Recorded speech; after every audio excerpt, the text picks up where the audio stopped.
ನಮಸ್ಕಾರ ಮುದ್ದು ಮಕ್ಕಳೇ, ನಳಿನಿ ಅಜ್ಜಿಯ ಕಥೆಗಳು ಚಾನೆಲ್ಗೆ ನಿಮ್ಮೆಲ್ಲರಿಗೂ ಸುಸ್ವಾಗತ. ನಾನು ನಿಮ್ಮ ಅನೇಕ ದಿನಗಳ ಪ್ರಯಾಣದ ನಂತರ ರಾಮ, ಲಕ್ಷ್ಮಣ ಮತ್ತು ಮಹರ್ಷಿ ವಿಶ್ವಾಮಿತ್ರರು ಮಿಥಿಲಾ ನಗರದ ಮಹಿಮೆ ಕಂಡರು. ಬಂಗಾರದ ಬಾಗಿಲುಗಳು ಆಕಾಶಗಳನ್ನು ಮುಟ್ಟುತ್ತಿದ್ದವು. ಆ ನಗರದಲ್ಲಿ ಜ್ಞಾನಿಗಳು, ಯೋಧರು ಮತ್ತು ಋಷಿಗಳು ತುಂಬಿದ್ದರು. ಧರ್ಮನಿಷ್ಠೆ ರಾಜ ಜನಕ ಈ ಪವಿತ್ರ ಭೂಮಿಯನ್ನು ಆಳುತ್ತಿದ್ದನು. ನಗರ ಪ್ರವೇಶಿಸಿದಾಗ ಜನರು ರಾಮನನ್ನು ನೋಡಿ ಆಶ್ಚರ್ಯಪಟ್ಟರು.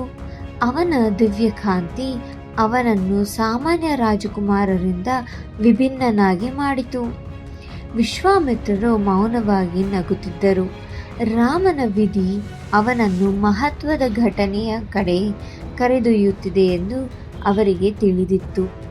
ಮಹರ್ಷಿ ವಿಶ್ವಾಮಿತ್ರರು ಬಂದಿದ್ದಾರೆ ಎಂಬ ಸುದ್ದಿ ರಾಜ ಜನಕನಿಗೆ ತಲುಪಿತು. ರಾಜನು ಸ್ವತಃ ಬಂದು ಅವರನ್ನು ಸ್ವಾಗತಿಸಿದನು.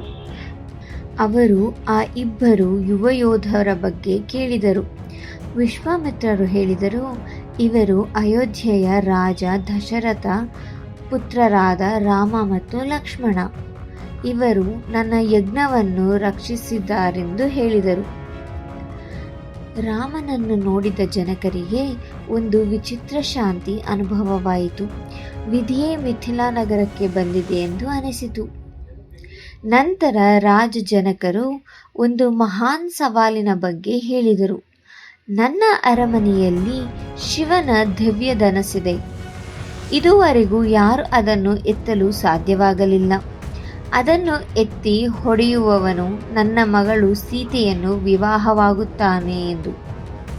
ಲಕ್ಷ್ಮಣ ಉತ್ಸಾಹದಿಂದ ನೋಡಿದನು. ರಾಮ ಶಾಂತವಾಗಿಯೇ ನಿಂತನು.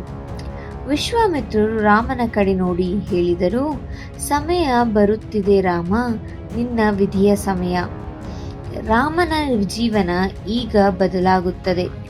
ರಾಮ ಮತ್ತು ಸೀತೆಯ ಮದುವೆಯ ಕತೆ ಮುಂದಿನ ಭಾಗದಲ್ಲಿ ವೀಕ್ಷಿಸಿ.